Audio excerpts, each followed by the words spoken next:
امین والصلاة والسلام علی اشرف الانبیاء والمرسلین سیدنا و نبینا و مولانا ابی القاسم محمد اللہم صلی علی محمد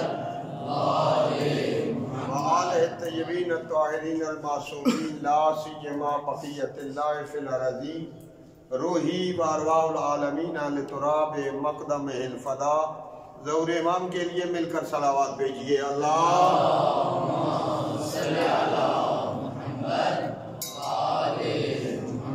اما بعد فقد قال اللہ الحکیم فی کتابہ الکریم و خطابہ المتین و قول الحق بسم اللہ الرحمن الرحیم والذین لا یعلمون والذین هل یستوی الذین یعلمون والذین لا یعلمون۔ عزیزان، یہ درس ظاہر ہے کہ درس اخلاق کے عنوان سے رکھا جاتا ہے، لیکن افسوس یہ ہوتا ہے کہ بعض اوقات درمیان میں یہ درس منقطع ہو جاتا ہے کسی اور وجہ سے۔ میرا خیال ہے 1-2 ہفتے ہو گئے ہیں کہ درس اخلاق نہیں ہوا۔ درس اخلاق کے جو کچھ مطالب مختصر سے بیان ہوئے تھے وہ درمیان میں چھٹی پڑنے سے ذہن سے بھی محو ہو جاتے ہیں، یاد ہی نہیں رہتا انسان کو کہ کیا سنا تھا، کیا پڑھا تھا، کیا پڑھایا تھا۔ اس کے لیے بہترین عمل یہ ہے کہ اختصار کے ساتھ 2 لفظی تکرار کیا جائے تو پھر ذہن متصل ہوتے ہیں۔ آپ مجھے کیا بتا سکتے ہیں کہ اس کلاس کا موضوع کیا ہے؟ آفرین، موضوع کلاس یہ پہلے لکھ چکے ہیں، صرف ذہن کو متصل کرنے کے لیے آپ کے لیے تکرار تھوڑا سا اختصار کے ساتھ کر رہا ہوں۔ موضوع کلاس درس اخلاق ہے، اور پھر درس اخلاق میں ہمارا موضوع کیا ہے؟ علم و عالم کی فضیلت۔ اس کے لیے میں نے عرض کیا تھا عزیز طلاب کو کہ علم و عالم کی فضیلت نمبر 1 از نظر قرآن، نمبر 2 کیا لکھوایا تھا؟ از نظر احادیث رسول اکرم۔ نمبر 3 از نظر اقوال معصومین ائمہ خدا علیہ السلام۔ ٹھیک ہے، یہ ذریعے ہیں کہ جن کے ساتھ ہم نے یہ دیکھنا ہے کہ علم کی فضیلت کیا ہے اور علم کے عالم کی فضیلت کیا ہے۔ اچھا، اس کے ساتھ یہ ہے کہ از نظر معصومین میں اگر یہ میں لکھ دوں تو بہت بہتر ہوگا، از نظر نہج البلاغہ، چونکہ ہمارے ادارے میں نہج البلاغہ کو بہت زیادہ اہمیت حاصل ہے، ویسے بھی اہمیت حاصل ہے، لیکن اس پر جو کام ہو رہا ہے بہت زیادہ، وہ اس ادارے کی ایک خصوصیت ہے گویا کہ نہج البلاغہ کو پیش نظر رکھا ہوا ہے۔ تو عزیزان، انشاءاللہ از نظر نہج البلاغہ علم اور عالم کی فضیلت کیا ہے، یعنی دوسرے لفظوں میں حضرت امیر المومنین علی بن ابی طالب علیہ السلام نے علم کو کس نظر سے بیان کیا؟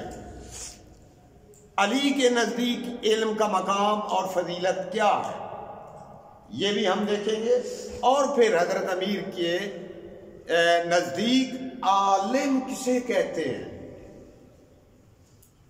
عالم کا مقام کیا ہے علی کی نگاہ میں، اور یہ اس لیے کہ جو خود راسخون فی العلم کی پہلی کڑی پر فائز ہے، وہ کیا کہتا ہے کہ علم کیا ہے اور عالم کا مقام کیا ہے، یہ آج تو نہیں ہو سکتا، اس لیے کہ یہ تو پہلے میں مواد اکٹھا کروں گا، لکھوں گا، خود تیار کروں گا، پھر آپ کے سامنے بیان کروں گا۔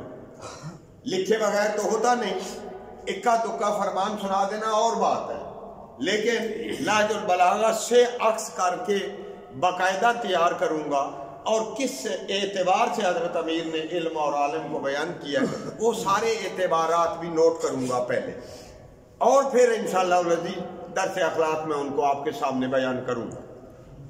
آپ بھی دیکھ سکتے ہیں نہج البلاغہ آپ کے پاس موجود ہے، دیکھیے کہ نہج البلاغہ میں علی بن ابی طالب نے علم و عالم کی کیا فضیلت بیان کی ہے، کتنے علم امیر نے بیان کیے، یہ آپ دیکھ سکتے ہیں۔ لیکن آج ہم از نظر قرآن، جیسے ہمارا اختصار کے ساتھ کچھ آیات پڑھی ہیں آپ کے سامنے اور آپ کو لکھوائی تھی، انہی کو ہم نے آگے بڑھانا ہے۔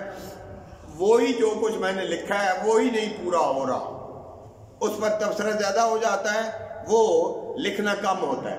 آج میرے ذہن میں یہ تھا کہ وہی کچھ لکھوں گا جو لکھا ہے کتاب میں، وہ مکمل ہو جائے، پھر اگلا مواد نیا تیار کروں گا، پھر آپ کو دوں گا انشاءاللہ۔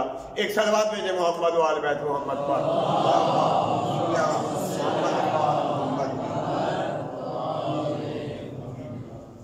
عزیزان، آپ کے سامنے سب سے پہلے سورہ علق کی آیات بیان ہوئی ہیں، اور وہ کیا؟ بسم اللہ الرحمن الرحیم، اقرأ باسم ربک الذی خلق خلق الانسان من علق اقرأ وربک الاکرم الذی علم بالقلم علم الانسان ما لم یعلم۔ یہ آیات لکھوائی تھی آپ کو، اور یہ پہلی وحی کی آیتیں جو پیغمبر پر جبریل نے اتاری، اور پھر ایک آیت اور بھی لکھوائی تھی علم و عالم کی فضیلت پر، کہ خداوند متعال نے جاہلوں پر علم کو اور علماء کو جی فضیلت دی ہے، اور وہ سورہ مجادلہ کی آیت تھی، بسم اللہ الرحمن الرحیم، یرفع اللہ الذین آمنوا منکم والذین اوتوا العلم درجات۔ خداوند متعال نے صاحبان دو درجے بیان کیے ہیں، ایک ہے صاحبان علم، ایک ہے صاحبان ایمان۔ صاحبان ایمان کو کفر اور شرک پر بلند درجہ قرار دیا ہے خداوند متعال نے۔ اسلام کو صاحبان عزیزان کفر و شرک کے مقابلے میں اسلام کو اہمیت دی ہے، اور پھر ایمان کو اہمیت بخشی ہے۔ اس آیت مبارکہ میں درجہ اگر کوئی ہے تو وہ صاحبان ایمان کا ہے۔ اس کا مطلب یہ ہوا کہ کفر و شرک کی کوئی حیثیت ہی نہیں ہے خدا کے نزدیک۔ یہی وجہ ہے کہ کئی آیات میں کفر و شرک کی خدا نے مذمت بیان کی ہے اور سرزنش کی ہے کافروں کی اور مشرکین کی۔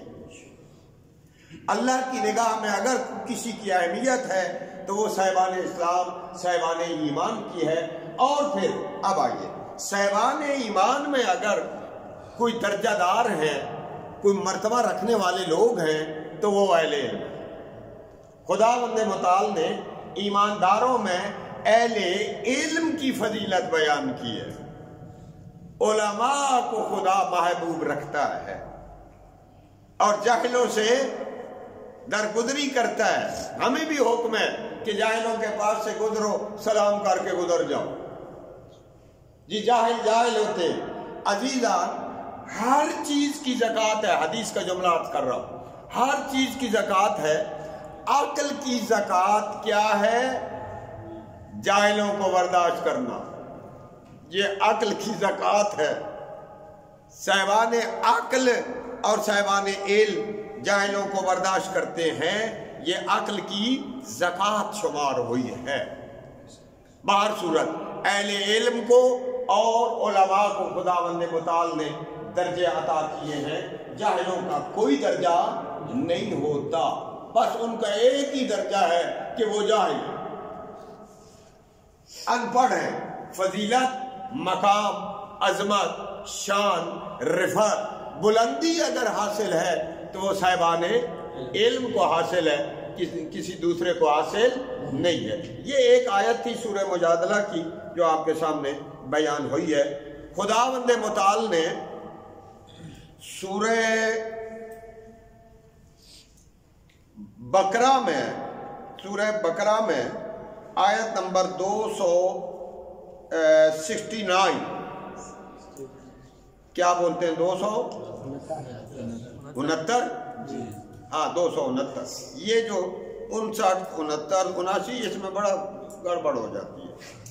میں علم کو عزیزان خیر کثیر قرار دیا ہے، مال اور دولت خیر کثیر نہیں، اقتدار اور اختیار خیر کثیر نہیں، افرادی قوت اگر کسی کے ساتھ ہے تو وہ خیر کثیر شمار نہیں ہوئی کہ اس کا خاندان بڑا ہے، اس کے خاندان کے لوگ بہت زیادہ ہیں، اس کے ساتھ افراد اگر لڑائی جھگڑا ہو جائے تو اس کی دفاع کرنے والے بہت زیادہ ہیں، اس کو خیر کثیر نہیں کہا گیا۔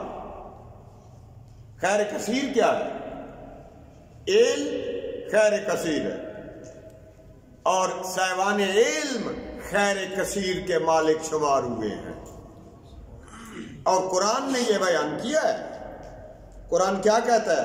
ابھی آیت بولتا ہوں، سورہ بقرہ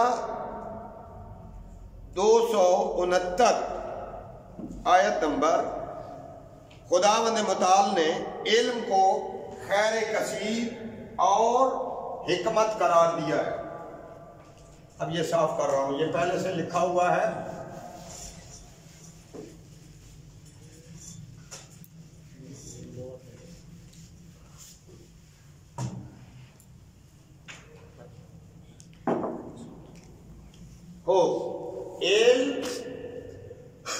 علم کیا ہے؟ خیر کثیر، قرآن کی نظر میں خیر کثیر ہے، خیر کثیر، اور اللہ کی نظر میں حکمت و دانائی شمار ہوا ہے۔ علم حکمت و دانائی شمار ہوا۔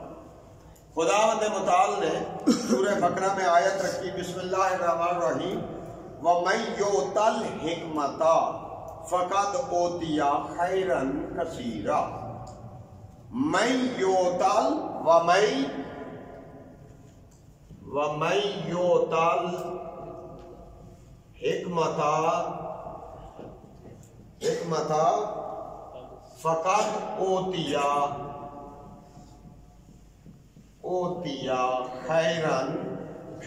خَیْرًا کَثِیرًا۔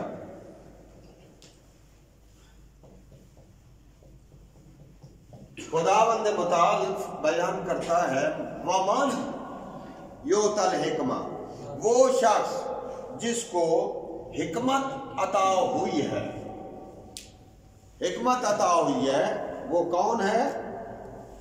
کہا جناب فقط اوتیا، مت یہ سمجھو کہ کوئی چھوٹی سی چیز اسے عطا کر دی گئی ہے۔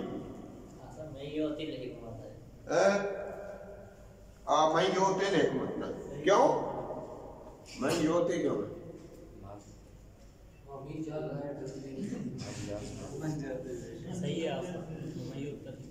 ٹھیک ہے سب، یہ مجہول ہے، صحیح ہے۔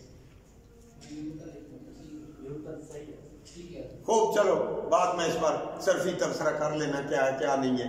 میرے پاس اسی طرح قرآن سے نقل کیا ہے، میں نے اسی طرح لکھا ہوا ہے، میں نے اس پر کوئی صرفی تبصرہ نہ دیکھا ہے کہ یہ صرفی اعتبار سے کیا ہے کیا نہیں ہے۔ آیت اور اس کا ترجمہ، من یؤت الحکمت، جس کو حکمت عطا ہوئی ہے۔ اب مجھے بتائیں یہ کیا ہے؟ بتا سکتے ہیں؟ اے صرفیو، کون ہے صرفی تم میں؟ یہ سارے علماء صرفی بیٹھے ہوئے ہیں، ایسا تھوڑا ہی ہے، سب صرفی ہیں۔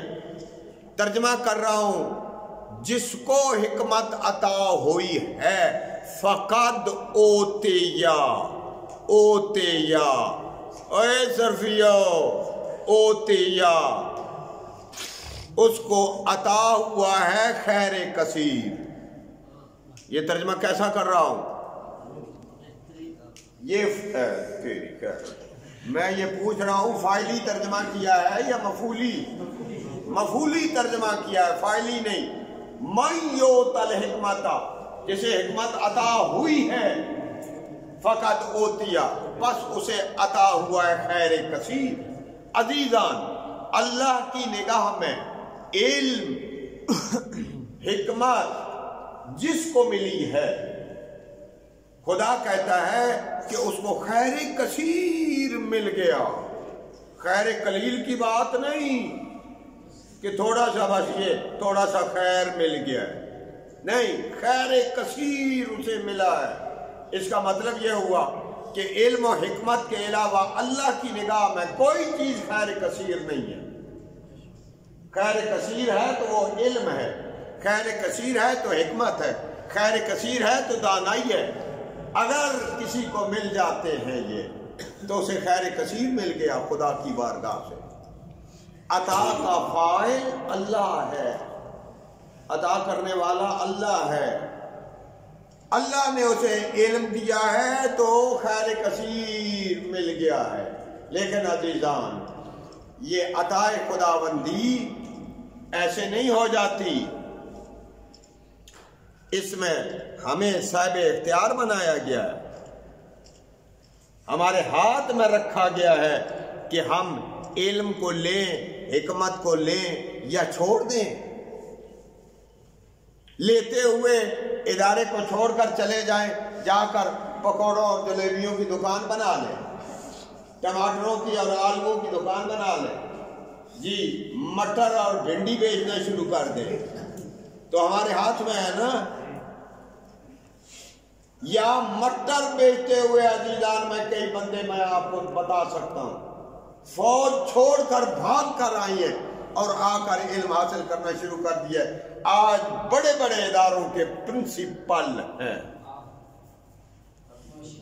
فوجیں چھوڑی ہیں، دکانیں چھوڑ دی ہیں، اور کتنے ایسے بھی بتا سکتا ہوں جو ادھر آئے ہیں، بدبختی چھا گئی، بد نصیبی نے زور ڈالا، مدرسہ چھوڑا اور گئے جناب گلیوں کے چکر کھا رہے ہیں، ایک ایک گلی ناپتے ہیں، کوئی کامیاب نہیں دیتا، کھانے پینے سے آ رہی ہے۔ کتنے ایسے بھی ہیں اور کتنے ایسے ہیں جو ادھر سے ادھر آئے ہیں۔ اور پرانوں کی بھی مثالیں آپ کے سامنے رکھ سکتا ہوں، پرانے بڈھے کام چھوڑ کر آئے ہیں ہمارے علماء کے پاس، فقہاء کے پاس، مراجع کرام کی بارگاہ میں حاضری دی ہے۔ کیوں آئے ہو؟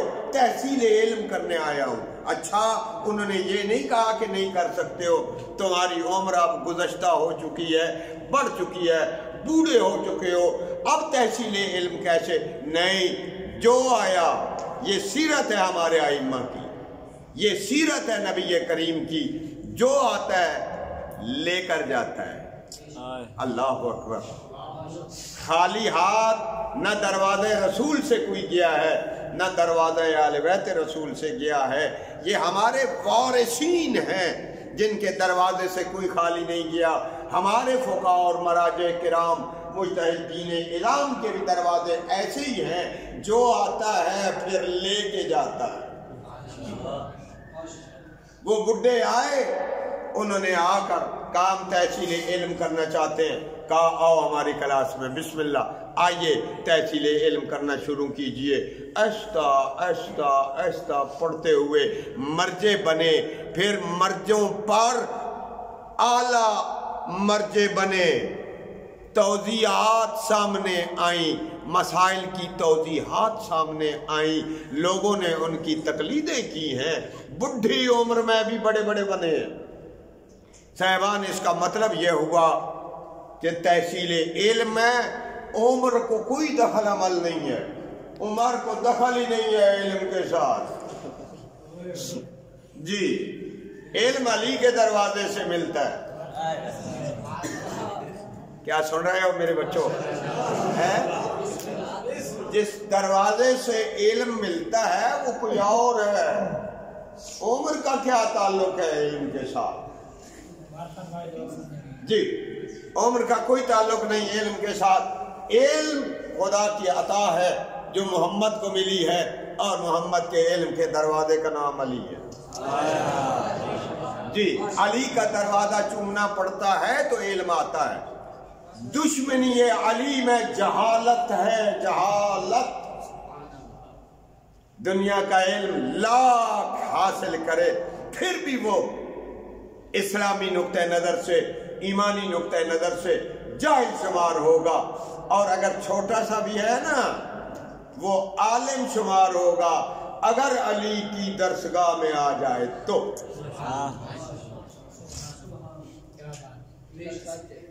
یاد رکھیں، یہ چھوٹے چھوٹے ہمارے عزیز بچے جو ہمارے علمی درسگاہ کے طالب علم ہیں، علم علی کے طالب علم ہیں، علم حسن و حسین کے طالب علم ہیں، علم رسول کے طالب علم ہیں، یہ چھوٹے نہیں ہیں، یہ بڑے ہیں۔ آج پہلے درجے کے ہیں، کل دوسرے درجے کے ہو جائیں گے۔ یہ تو ایک ترتیب ہے عزیزان، مگر جس پر نام طالب علمی اطلاق کرتا ہے، متعلم ہونا اطلاق کرنا شروع کر دیتا ہے، پھر اس کا مرتبہ اور مقام محمد و آل محمد کے دربار میں کچھ اور ہو جاتا ہے کہ یہ ہماری درسگاہ کا طالب علم ہے، ہمارے مکتب فکر کا طالب علم ہے۔ معصومین پھر اس پر نظر کرنی شروع کر دیتے ہیں۔ اللہ اکبر۔ امام زین العابدین کا جملہ علیہ الصلوۃ والسلام کا، اللہم صلی علی محمد و آل محمد، امام فرماتے ہیں تم کیا سمجھتے ہو کہ تم ہماری نظروں سے دور ہو؟ یاد رکھو، جہاں بھی ہوتے ہو تم ہماری نگاہوں کے اندر ہوتے ہو، ہماری نظر تمہارے اوپر پڑ رہی ہوتی ہے۔ یاد رکھو، اگر ہماری نگاہ کے اندر نہ ہوتے زمانہ تمہیں رگڑ کر ختم کر دیتا۔ یہ تمہارا وجود اور تمہاری بقا اس بات کی دلیل ہے کہ ہم آل محمد کی نگاہیں تمہارے اوپر ٹکی ہوئی، لگی ہوئی ہیں۔ یہی وجہ ہے صاحبان اور میرے عزیزان کہ جب بچہ گھر سے نکلتا ہے، قدم بڑھاتا ہے کہ جاؤں علم الہی کی تحصیل کروں، علم رسول کو حاصل کروں، علم اہل بیت رسول کو حاصل کروں، تو ان کی نگاہیں پھر پڑھنی شروع ہو جاتی ہیں۔ ویسے بھی شیعہ اور مومن ہونے کے حوالے سے ان کی نگاہ سے شیعہ دور نہیں ہوتا، مگر ذرا اور خصوصیت آ جاتی ہے جب گھر سے نکلتا ہے بندہ کہ جاؤں درسگاہ آل محمد میں داخلہ لے لوں اور جا کر ان کے علوم کی تحصیل کروں اور ان کے نظریات کو زمانے کے سامنے پیش کروں اور پھیلاؤں اور ان کو نشر کروں، تو پھر یاد رکھیے جن کے علوم پڑھ رہے ہیں ہم اور ان کی نشر کا ارادہ رکھتے ہیں اور نشر کر رہے ہیں، کیا وہ صاحبان علم ان کی نظر سے ہم دور ہیں؟ یہ ہو ہی نہیں سکتا کہ ان کی نظروں سے ہم دور ہوں۔ عزیزان، دنیا پر اگر کوئی مرکز علم ہے تو وہ رسول اور آل رسول ہے، اس کے علاوہ کوئی نہیں۔ جو دعویٰ کر سکتے ہیں پوچھو جو کچھ پوچھنا ہے، یہ وہی کہہ سکتے ہیں اس لیے کہ علم خدا کے وارث ہیں، علم رسول کے وارث ہیں۔ اب لفظ آ گیا بول دیتا ہوں، درس اخلاق ہے لیکن میں رک نہیں سکتا، واللہ با خدا رک نہیں سکتا ہوں، بولتا ہوں، بولوں گا۔ علی ابن ابی طالب نے یہ دعویٰ کیا ہے، سلونی قبل ان تفقدونی، پوچھ لو جو کچھ پوچھنا چاہتے ہو قبل اس کے کہ تم سے علی دور ہو جائے۔ کہا یا علی اتنا بڑا دعویٰ؟ کہا اس لیے دعویٰ کر رہا ہوں کہ زمین کے راستوں سے آسمانوں کے راستوں کو علی بہتر جانتا ہے۔ اس کا مطلب یہ ہوا کہ زمین و آسمان کے تمام تر علوم اگر سننے ہیں، حاصل کرنے ہیں تو علی کے دروازے پر جاؤ، اس لیے کہ علی سب کچھ جانتا ہے۔ عزیزان، یہ دعویٰ تھا علی کا، مگر علی کے بعد جتنے ہمارے ائمہ ہیں انہوں نے یہ لفظ تو نہیں استعمال کیے، مگر لفظ دوسرے، مفہوم وہی ہے۔ جو دادا نے استعمال کر کے بیان کیا تھا لوگوں کے سامنے. کہتے تھے سلنی ما شئت، جو کچھ پوچھنا چاہتے ہو پوچھو، ہم حاضر ہیں بتانے کے لیے. زمانہ دکھائے کوئی ایسی شخصیت اور ایسا بندہ جس نے یہ دعویٰ کیا ہو کہ جو کچھ پوچھنا چاہتے ہو. یہ معمولی بات نہیں عزیزان، یہ صرف ہمارے ائمہ خدا نے معصومین نے دعویٰ کیا ہے کہ جو کچھ پوچھنا چاہتے ہو پوچھو. اور جس نے پھر دعویٰ کیا تو پھر دعوے پر اترے یا نہیں اترے؟ تاریخ گواہ ہے. پھر جو بھی سامنے آیا ہے اور جو کچھ اس نے پوچھا ہے پھر ہمارے ائمہ نے اس کو بیان کیا ہے. خدا شاہد ہے، میں نہج البلاغہ سامنے لاؤں گا. نہج البلاغہ پڑھیے، خطبے پڑھیے حضرت امیر علیہ الصلوۃ والسلام کے، جس طرح توحید علی نے بیان کی ہے. کوئی اور ہے جس نے بیان کی ہو؟ اور کمال، پچھلے درس اخلاق کا پھر ایک جملہ تکرار کر رہا ہوں، کمال یہ ہے کہ قرآن محمد کے استاد کی کتاب ہے. یاد ہے یہ جملہ یا بھول گئے ہو؟ قرآن محمد کے استاد کی کتاب ہے، نہج البلاغہ محمد کے شاگرد کی کتاب. ہائے ہائے ہائے، اس سے بڑا زمانے میں کوئی جملہ نہیں. قرآن محمد کے استاد کی. کون ہے محمد کا استاد؟ اللہ. قرآن محمد کے استاد بھی ہو تو اللہ جیسا ہو، ہوئے ہوئے، اور شاگرد ہو تو علی جیسا ہو، علی جیسا ہو. تو پھر یاد رکھیے، ایسا استاد ہو تو قرآن سامنے آتا ہے، ایسا شاگرد ہو تو پھر نہج البلاغہ سامنے آتا ہے. کیا بات، ماشاءاللہ. پڑھیے، آپ کو فرق ہی محسوس نہیں ہوگا قرآن اور نہج البلاغہ میں.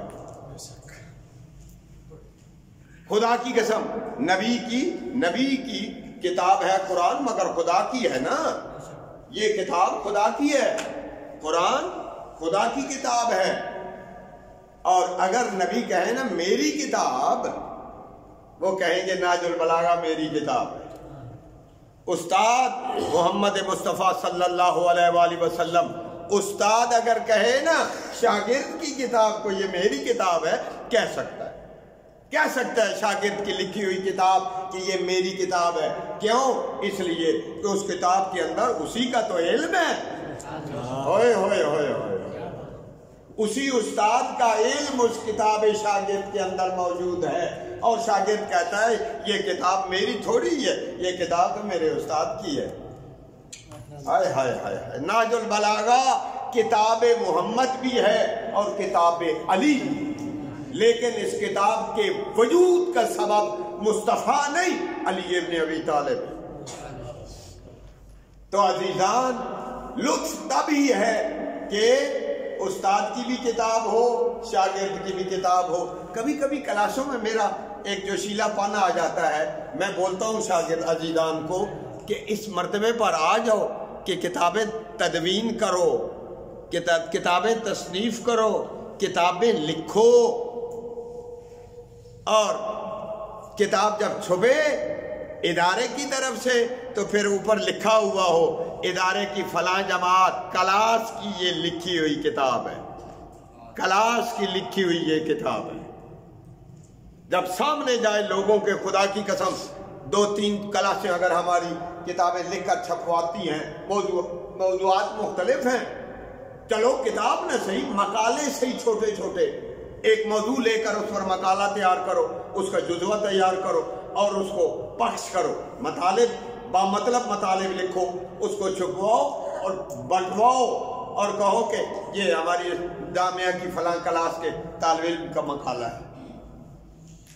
پھر سواد ہے نا، کتاب سامنے آیا عزیزان تو پھر لطف ہے.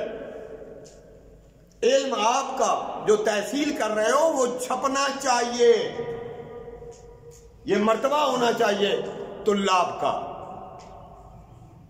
اور صرف علم لے لے کر سینے میں رکھتے جاؤ گے پھر اللہ جانے کیا ہوگا، ہے یا نہیں؟ سینے میں لے کر تحریر میں لاؤ، کاغذ پر لاؤ، چھپواؤ، کہو جی یہ جامعہ کی فلاں کلاس کی طرف سے مقالہ آیا ہے، یہ جامعہ کی فلاں کلاس کی طرف سے کتاب آ گئی ہے.